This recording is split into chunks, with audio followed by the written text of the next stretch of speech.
కుప్పంలో ఆ పరిస్థితి ఉంటే అన్నిసార్లు ఎమ్మెల్యే ఎలా గెలుస్తారు, ముఖ్యమంత్రిగా అవకాశం ఎలా వచ్చింది అనుకుంటారు? Opposition week. First of all ఇంతవరకు కుప్పంని గట్టిగా పట్టి సాధించాలనేటువంటి నాయకుడు రాలేదు. ఫస్ట్ టైం కొడితే కుంభస్థానాన్ని కొట్టాలని జగన్మోహన్ రెడ్డి గారు డిసైడ్ అయ్యి రామచంద్రరెడ్డిని అక్కడ పంపించినాడు. They locked horns. ఇప్పుడు ప్రతి ఒక్క విలేజ్, ప్రతి ఒక్క పంచాయతీ, ప్రతి ఒక్క మండల్ ఎవరెవరు ఉన్నారో, ఏ రకంగా మనం దాన్ని టార్గెట్ చేయాలా, ఏ రకమైనటువంటి క్రమ సమీకరణలు ఉన్నాయి, డెవలప్మెంట్ అజెండా ఏంటి, కుప్పానికి ఏం చేయగలిగితే రేపు పొద్దున ప్రజలు మన వైపు మనల్ని నమ్ముతారు అనేటటువంటి విషయాన్ని క్షుణ్ణంగా ఒక పెద్ద భూతద్దంలో పెట్టి చూసి మరీ ఈరోజు మేము పనిచేస్తాము. ఈ రకమైనటువంటి ఇంట్రెస్ట్ కానీ, ఈ రకమైనటువంటి ఇది కుప్పం నియోజకవర్గం మీద వేరే పార్టీలు ఇంతకుముందు పెట్టలేదు. ఎందుకు పెట్టలేదో నాకు తెలియదు. మేము పెట్టాం. మేము ప్రజల్ని మా పార్టీ వైపు కానీ, మా నాయకత్వం వైపు కానీ, మా నాయకుడి నాయకత్వం వైపు కానీ ఇంప్రెస్ అయ్యే విధంగా మేము పరిపాలన కొనసాగిస్తూ ఉన్నాం. అందుకు 100% ఈసారి గెలుస్తామని మేము చెప్పగలుగుతాను. చంద్రబాబు నాయుడు గారు పెద్ద జైంట్ అనేటటువంటి విషయం మీరు ఏదైతే చెప్తా ఉన్నారో అది కుప్పం నియోజకవర్గానికి అసలు వర్తించదు అంటాను నేను. సార్, అంటే ఉమ్మడి ఆంధ్రప్రదేశ్ అభివృద్ధి దాంట్లోనే అసలు నా రోలు, నా మార్క్ అసలు చాలా కీలకమని చంద్రబాబు చెప్తూ ఉంటారు. అలాంటిది అసలు కుప్పానికి ఆయన ఏమీ అభివృద్ధి చేయలేదంటారా? ఇప్పుడు నేను మిమ్మల్ని ఒకటి అడుగుతాను. 1947 సంవత్సరంలో మనకు ఇండిపెండెన్స్ వచ్చింది. 1947 నుంచి 2023 వరకు ఏ విలేజ్ అయినా అభివృద్ధి చెందుంటుంది కదా. అంటే నువ్వు ఇంతకుముందు కొట్టంలో గుడిసెలో ఉండింటాడు, వాడు ఇప్పుడు కొట్టం వేసుకొని ఉంటాడు, రేపు పొద్దున ఇంకోటి వేసుకుని ఉంటాడు. అది గ్రాడ్యువల్గా జరిగే డెవలప్మెంట్. దానికి నువ్వు ముఖ్యమంత్రే కానవసరం లేదు, నువ్వు ఎమ్మెల్యే కాకపోయినా కూడా ఆ డెవలప్మెంట్ జరుగుతుంది. దాన్ని చూపించి కూడా నువ్వు నేను బస్ స్టాండ్ కట్టినా అంటాడు చంద్రబాబు నాయుడు. బస్ స్టాండ్ కట్టడం డెవలప్మెంటా? నేను ఊర్లో ఉన్న రోడ్లన్నీ వేసిన అన్నాడు అని అంటాడు.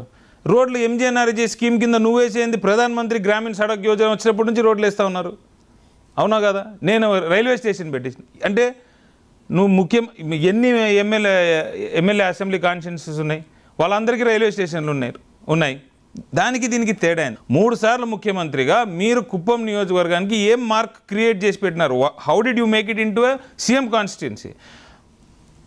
మన జగన్మోహన్ రెడ్డి గారు, రాజశేఖర రెడ్డి గారు పులివెందుల ముఖ్యమంత్రి అయిన తర్వాత నాడు నేడు అని కానీ, బిఫోర్ ఆఫ్టర్ అని కానీ పెడితే ఏ రకమైనటువంటి ఎంప్లాయ్మెంట్ కానీ, ఏ రకమైనటువంటి ఇండస్ట్రీస్ కానీ, ఏ రకమైనటువంటి డెవలప్మెంట్ అజెండా కానీ మీరు తీసుకొచ్చినారో చూడవచ్చు. మా మంత్రి గారు రామచంద్రరెడ్డి అన్న ఇప్పుడు మంత్రి అయిన తర్వాత ఎంత డెవలప్మెంట్ చేసినాడో మీరు చూడవచ్చు. ఇప్పుడు ఒక 4,000 crores 5,000 crores పెట్టి ఒక ఎలక్ట్రిసిటీ బస్సెస్ తయారు చేసేటటువంటి ఫ్యాక్టరీ అక్కడ they are setting it up.